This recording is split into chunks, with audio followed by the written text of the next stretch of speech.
Selamat pagi Pak, saya Miranda Purba dengan NIM 3223131019 ingin mempresentasikan tentang materi vulkanisme sebagai tugas proyek dari mata kuliah Geologi Umum. Terima kasih Pak. Yang pertama yaitu pengertian dari vulkanisme. Vulkanisme merupakan peristiwa yang berhubungan dengan magma yang keluar dari dalam perut bumi mencapai permukaan bumi melalui retakan dalam kerak bumi. Vulkanisme dapat pula diartikan sebagai peristiwa yang berhubungan dengan aktivitas gunung api, yaitu pergerakan magma dari dalam litosfer yang menyusup ke lapisan yang lebih atas atau sampai ke permukaan bumi. Di dalam litosfer, magma yang menempati suatu kantong yang dinamakan dapur magma atau batolit. Kedalaman dan besar dapur magma ini berbeda-beda. Ada yang letaknya sangat dalam, ada juga yang dekat dengan permukaan bumi. Dan selain itu, magma dapat diartikan sebagai bahan silikat pijar yang terdiri atas bahan padat yang berupa batuan, cairan, dan gas di dalam lapisan kulit bumi atau litosfer. Berbagai macam gas yang terkandung dalam magma, antara lain yaitu uap air, oksida balerang, gas hidrokarbon dan asam klorida, dan gas-gas hidrosulfat atau asam sulfat. Yang kedua yaitu magma. Magma merupakan peristiwa yang berhubungan keluarnya magma dari dalam bumi ke permukaan bumi sehingga disebut dengan aktivitas vulkanisme atau segala kegiatan magma dari lapisan paling dalam litosfer ke lapisan yang lebih atas atau tempat permukaan bumi. Magma sendiri dapat diartikan sebagai campuran batuan, cair pijar, liat, dan sangat panas yang terdapat pada lapisan kerak bumi setelah keluar ke permukaan bumi disebut dengan lava. Proses erupsi gunung api terjadi karena adanya pergerakan magma dari dalam yang menyusup hingga ke bagian atas sampai ke permukaan bumi. Namun, tidak semua magma yang keluar bisa sampai ke permukaan bumi. Oleh karena itu, terdapat dua pergerakan magma yang dapat dibagi menjadi dua. Yang pertama adalah intrusi. Intrusi merupakan aktivitas magma yang berada di lapisan litosfer yang memotong dan menyisip pada litosfer dan tidak mencapai ke permukaan bumi, sehingga disebut dengan intrusi magma, atau dapat pula dikatakan sebagai pergerakan magma yang keluar melalui retakan ataupun celah pada lapisan batuan, tetapi tidak sampai ke permukaan bumi. Intrusi magma disebut dengan plutonisme. Terdapat bentuk-bentuk dari intrusi magma. Yang pertama adalah batolit. Batolit merupakan batuan beku yang terbentuk dari dapur magma, terjadi karena penurunan suhu yang lambat. Yang kedua adalah lakolit, yaitu magma yang menyusup di antara lapisan batuan yang menyebabkan lapisan batuan di atasnya menjadi terangkat dan menjadi cembung, sedangkan yang alasnya menjadi rata. Yang ketiga adalah bentuk sil. Sil merupakan lapisan magma yang tipis yang menyusup di antara lapisan batuan di atas, datar di bagian atasannya. Yang keempat adalah intrusi gang atau korok. Adalah batuan hasil intrusi yang memotong lapisan litosfer. Yang kelima yaitu lapisan apolisa atau urat magma adalah cabang dari intrusi gang dengan ukuran yang lebih kecil. Pergerakan yang kedua yaitu disebut dengan ekstrusi magma, yang merupakan proses keluarnya magma dari dalam bumi yang keluar melalui sebuah lubang yang menjulang ke atas sehingga magma tersebut sampai ke permukaan bumi, atau dapat pula diartikan sebagai kegiatan magma yang mencapai permukaan bumi. Ekstrusi magma merupakan kegiatan kelanjutan dari intrusi magma atau disebut dengan plutonisme. Bahan-bahan yang dikeluarkan pada saat terjadi proses ekstrusi magma, terutama kegiatan terjadi letusan gunung api, adalah dalam bentuk material padat yang disebut dengan eflata atau piroklastik, dan dalam wujud cair yang berupa lava dan lahar, serta dalam wujud gas seperti balerang, nitrogen, gas arang, serta gas uap air.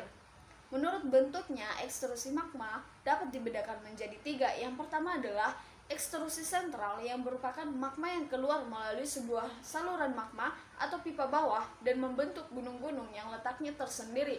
Ekstrusi melahirkan tipe letusan gunung api seperti Gunung Krakatau. Yang kedua adalah ekstrusi linear, yang merupakan magma yang keluar melalui sebuah retakan dan celahan yang memanjang sehingga mengakibatkan terbentuknya deretan gunung api yang kecil-kecil di sepanjang retakan tersebut, seperti gunung api Laki di Pulau Islandia. Yang ketiga adalah ekstrusi areal, yang merupakan magma yang keluar melalui sebuah lubang yang besar karena magma terletak sangat dekat dengan permukaan bumi, sehingga magma menghancurkan dapur magma yang menyebabkan magma meleleh keluar ke permukaan bumi. Di bawah lapisan kerak bumi atau litosfer terdapat lapisan mantel atau selubung yang berisikan batuan cair liat yang panas. Adanya tekanan yang sangat tinggi dari lapisan mantel ini menyebabkan batuan cair liat tersebut bergerak ke atas melewati retakan atau patahan pada lapisan kerak bumi. Batuan cair liat yang panas ini setelah mencapai lapisan kerak bumi disebut dengan magma. Aktivitas vulkanisme ini berkaitan dengan erupsi. Erupsi merupakan proses keluarnya magma atau material gunung api ke permukaan bumi akibat adanya tekanan dari dalam bumi yang melalui retakan atau kerak bumi sehingga melalui sebuah pita sentral yang disebut dengan terusan kepundan atau diatrema. Magma dapat bergerak naik karena memiliki suhu yang tinggi dan mengandung gas-gas yang memiliki cukup energi untuk mendorong batuan yang di atasnya. Sehingga berdasarkan sifatnya terdapat kekuatan yang dapat dibedakan menjadi dua jenis. Yang pertama adalah erupsi efusif, yang merupakan proses keluarnya lelehan lava melalui retakan-retakan yang terdapat pada tubuh gunung api. Efusif ini biasanya terjadi jika magma yang terkandung di dalam gunung api sifatnya encer dan kandungan gasnya relatif sedikit. Sedangkan erupsi yang kedua adalah erupsi eksplosif, yang berupa ledakan yang keluarnya material atau bahan padat yang berupa eflata seperti bom, kerikil, lapili, dan debu vulkanik. Gunung api merupakan gunung yang terbentuk dari hasil erupsi magma. Lalu setiap gunung memiliki jenis atau tipe yang berbeda-beda berdasarkan beberapa hal. Yang pertama adalah gunung api berdasarkan bentuknya. Yang pertama yaitu seperti stratovolcano yang tersusun dari batuan hasil letusan dengan tipe letusan yang berubah-ubah sehingga dapat menghasilkan susunan yang berlapis-lapis dari beberapa jenis batuan sehingga membentuk suatu kerucut besar atau raksasa yang terkadang bentuknya tidak beraturan karena letusan terjadi sesudah beberapa ratus kali. Gunung berapi merupakan salah satu contoh dari letusan gunung stratovolcano. Yang kedua adalah tipe perisai yang tersusun dari batuan aliran lava yang pada saat diendapkan masih cair sehingga tidak sempat membentuk suatu kerucut yang tinggi ataupun curam. Bentuknya akan berlerang landai dan susunannya terdiri dari batuan yang bersifat basaltik seperti gunung berapi di Kepulauan Hawaii. Yang ketiga adalah cinder cone yang merupakan gunung berapi yang abu dan pecahan kecil batuan vulkanik menyebar di sekeliling gunung. Sebagian besar gunung jenis ini akan membentuk mangkuk di puncaknya. Jarak yang tingginya yaitu 500 meter dari tanah di sekitarnya. Yang kelima adalah tipe kaldera yang merupakan gunung berapi jenis ini terbentuk dari ledakan yang sangat kuat yang melempar ujung atas gunung sehingga membentuk cekungan. Tipe gunung yang berdasarkan proses terjadinya. Yang pertama adalah gunung api maar yang terbentuk seperti danau kawah. Terjadi karena letusan besar yang kemudian membentuk lubang besar di bagian puncak. Bahan-bahan yang dikeluarkan berupa benda padat atau eflata, seperti Gunung Lamongan di Jawa Timur. Yang kedua adalah gunung api kerucut atau strato, yaitu jenis gunung api yang paling banyak dijumpai. Berbentuk seperti kerucut dengan lapisan lava dan abu yang berlapis-lapis. Terjadi karena letusan dan lelehan batuan panas dan cair. Lelehan yang sering terjadi menyebabkan lereng gunung berlapis-lapis sehingga disebut dengan strato. Sebagian besar gunung api di Indonesia ini masuk dalam kategori gunung api kerucut, seperti Gunung Merapi. Yang ketiga yaitu contoh dari proses terjadinya adalah gunung api perisai Tameng yang berbentuk seperti perisai. Terjadi karena lelehan yang keluar dengan tekanan yang rendah sehingga nyaris tidak ada letusan dan membentuk lereng yang sangat landai dengan kemiringan 1-10 derajat. Yang ketiga yaitu tipe gunung api berdasarkan letusannya. Terdapat beberapa tipe. Yang pertama adalah tipe Hawaii yang memiliki tipe letusan dengan pancuran lava ke udara yang mencapai ketinggian 200 meter dan mudah bergerak serta mengalir secara bebas. Yang kedua adalah strombolian yang memiliki ciri letusan mencapai 500 meter dengan pijaran seperti kembang api. Yang ketiga yaitu Merapi yang memiliki tipe letusan dengan ciri guguran lava pijar serta kubah lava runtuh. Yang keempat adalah Vulkanian yang memiliki ciri letusan yang membentuk vulkano disertai awan panas yang sangat padat. Yang kelima yaitu Pelean yang merupakan gunung api dengan tipe letusan yang paling merusak karena magma yang meletus dari bagian lereng gunung yang melemah. Yang keenam yaitu Santa Vincent yang merupakan gunung api dengan tipe letusan yang disertai dengan longsoran besar dan awan yang panas yang bisa menutupi area yang luas. Yang ketujuh adalah Surtstation yang merupakan gunung api dengan tipe letusan vulkanian tetapi kekuatan letusannya lebih besar. Yang kedelapan yaitu Planian yang merupakan gunung api dengan tipe letusan eksplosif yang sangat kuat dengan ketinggian letusannya yaitu mencapai lebih dari 500 km. Berdasarkan hasil letusan gunung api tersebut, maka akan menghasilkan endapan. Seperti salah satunya yaitu batuan beku. Batuan beku merupakan batuan yang terbentuk langsung dari pembekuan magma. Magma yaitu zat cair, liat, pijar yang merupakan senyawa silikat yang ada di bawah kondisi tekanan dan suhu yang tinggi di dalam tubuh bumi atau mantel maupun crust. Mineral-mineral umum yang terdapat sebagai penyusunan batuan beku yaitu yang pertama adalah mineral asam basa mineral asam yang terdiri dari quartz, yang kedua adalah Firfirst Oclast, yang ketiga adalah Firfirst Plagioclast, yang keempat adalah Muscovite. Quartz merupakan yang sangat jernih dan kadang-kadang putih susu maupun kelabu. Yang kedua yaitu Feldspar Oclast, yaitu putih kemerah-merahan atau merah jambu yang banyak terdapat di dalam batuan beku asam. Yang ketiga adalah Feldspar Plagioclast yang berwarna abu-abu putih susu menunjukkan gejala citriasu terdapat dalam batuan menengah sampai basah. Yang keempat adalah Muscovite yang jernih sampai coklat muda yang berupa lempengan-lempengan tipis terdapat dan terutama dalam batuan beku asam. Mineral penyusun yang kedua yaitu mineral basa yang terdiri dari biotit yang berwarna coklat tua hitam yang berupa lempengan tipis. Yang kedua terdiri dari piroksen yang berwarna hitam hijau tua yang berupa kristalan berisi 8. Yang ketiga yaitu hornblende yang berwarna hitam hijau yang berisi 6 dan panjang. Yang keempat yaitu berisi olivine yang berwarna kehijau-hijauan. Dalam batuan beku terdapat tekstur dan struktur batuan, yaitu yang pertama, tekstur. Tekstur adalah sifat yang menunjukkan derajat pengkristalan yang bentuk, ukuran, butir, dan pola susunan butir mineral-mineral dalam massa batuan. Bentuk kristal dapat diklasifikasikan menjadi 3. Yang pertama adalah euhedral yang berbentuk dan batas kristal yang baik, sedangkan yang kedua adalah subhedral yang berbentuk sedang, batas kristal ada yang baik dan ada juga yang buruk. Yang ketiga adalah anhedral, yaitu bentuk dan batas kristal yang sangat buruk.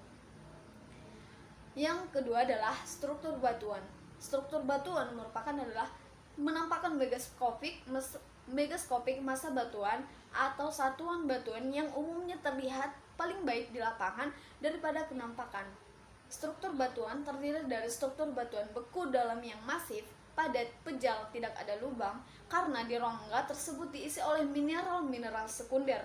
Sedangkan struktur batu beku luar yang berlubang-lubang, yang terdiri dari vesikular yang berlubang sejajar, skoriokios yang berlubang tidak teratur, dan amigdalodialdal yang lubangnya diisi oleh mineral sekunder, dan flow struktur yaitu aliran struktural mineral sejajar menunjukkan kesan aliran, pemikios yang berlubang-lubang halus dan banyak serta berbentuk silinder.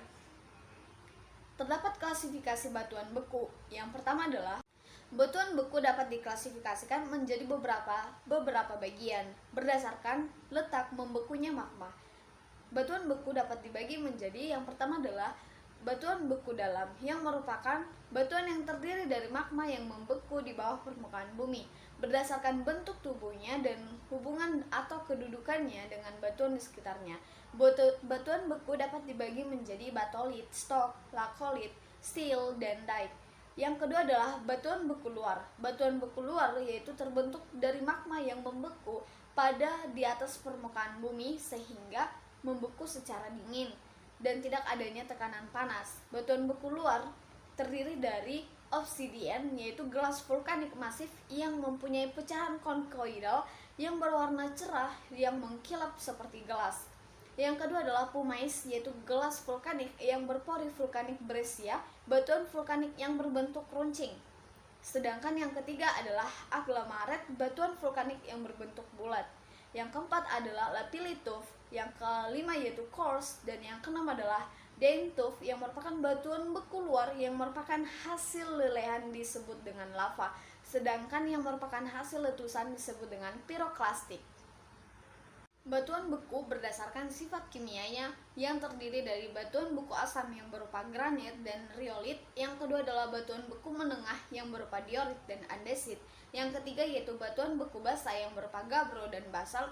Yang keempat adalah batuan beku ultra basa yang berupa dunite, periodit, dan piroxenit. Bencana yang diakibatkan oleh gunung berapi. Bencana merupakan peristiwa atau rangkaian peristiwa yang mengancam dan mengganggu kehidupan dan penghidupan masyarakat yang mengakibatkan timbulnya korban jiwa, kerusakan lingkungan, kerugian harta benda, dan penderitaan. Gunung berapi merupakan tonjolan di permukaan bumi yang terjadi akibat keluarnya magma dari dalam perut bumi melalui lubang kepundan. Letusan gunung api merupakan bagian dari aktivitas vulkanik yang dikenal dengan istilah erupsi.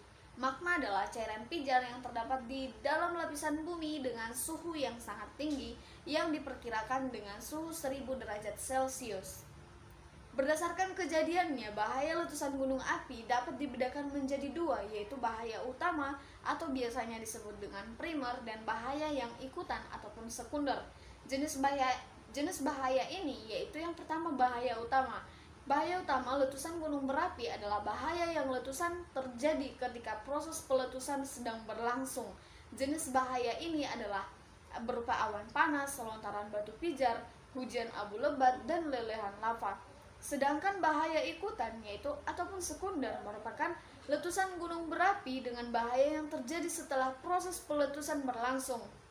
Apabila suatu gunung api meletus akan terjadi penumpukan material dalam berbagai ukuran di puncak dan di lereng bagian atas.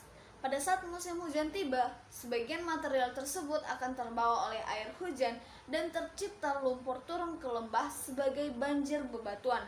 Dan biasanya banjir tersebut dikenal dengan banjir lahar dingin. Adapun dari proses vulkanik tersebut, maka akan menimbulkan dampak-dampaknya yang dapat mengancam kenyamanan manusia, hewan maupun tumbuhan dalam menjaga keseimbangan lingkungannya. Beberapa dampak yang diakibatkan karena terjadinya letusan gunung api, yang pertama adalah pencemaran udara dengan abu gunung berapi yang mengandung gas sebagai sulfur dioksida, gas hidrogen sulfide, nitrogen dioksida, serta beberapa partikel lain yang dapat meracuni makhluk hidup di sekitarnya. Yang kedua adalah terganggunya kegiatan pada perekonomian masyarakat di sekitar gunung meletus. Yang ketiga adalah rusaknya infrastruktur dan permukiman masyarakat sekitar karena material berbahaya seperti lahar dan abu vulkanik yang sangat panas yang dapat merusak tempat tinggal masyarakat tersebut. Yang keempat adalah rusaknya lahan pertanian sementara yang dilalui lahar panas tersebut akan kebakaran hutan dan mengakibatkan rusaknya ekosistem. Yang kelima adalah selain dari gas beracun di atas, maka material yang dikeluarkan oleh gunung berapi pun dapat menyebabkan sejumlah penyakit. Yang keenam adalah hilangnya wisatawan pecinta alam pada tempat yang dianggap salah satu destinasi wisata bagi pecinta alam tersebut. Berdasarkan dampak tersebut, maka akan menimbulkan penanggulangan bahaya gunung api. Model penanggulangan bencana biasanya dikenal dengan siklus penanggulangan bencana yang terdiri dari 3 fase. Yang pertama adalah fase prabencana. Fase prabencana ini merupakan pendekatan dengan pengurangan risiko banjir karena bencana dengan tujuan untuk membangun masyarakat yang tangguh dalam menghadapi ancaman bencana tersebut. Tahapan manajemen bencana pada kondisi sebelumnya yaitu melakukan kesiapsiagaan, peringatan dini dan mitigasi serta melakukan pengungsian yang jauh dari wilayah yang terkena bencana tersebut. Yang kedua adalah fase saat terjadinya bencana. Fase ini yaitu merupakan tanggap darurat bencana, di mana sasarannya adalah Save Our Lives, yang kegiatan utamanya yaitu tanggap darurat berupa pencarian, penyelamatan dan evakuasi, serta pemenuhan kebutuhan yang berupa bahan pangan yang seperti air minum, makanan, dan penampungan maupun shelter bagi para korban bencana. Yang ketiga adalah fase pasca bencana. Fase pasca bencana merupakan aktivitas utama yang ditargetkan untuk memulihkan kondisi ataupun rehabilitasi dan pembangunan kembali ataupun rekonstruksi tata kehidupan dan penghidupan masyarakat menjadi lebih baik, seperti membangun tempat tinggal masyarakat yang rusak karena dampak dari letusan gunung api tersebut. Sekian yang dapat saya presentasikan. Apabila ada kekurangan dan tutur kata saya yang salah, saya minta maaf pada Bapak. Terima kasih, Pak.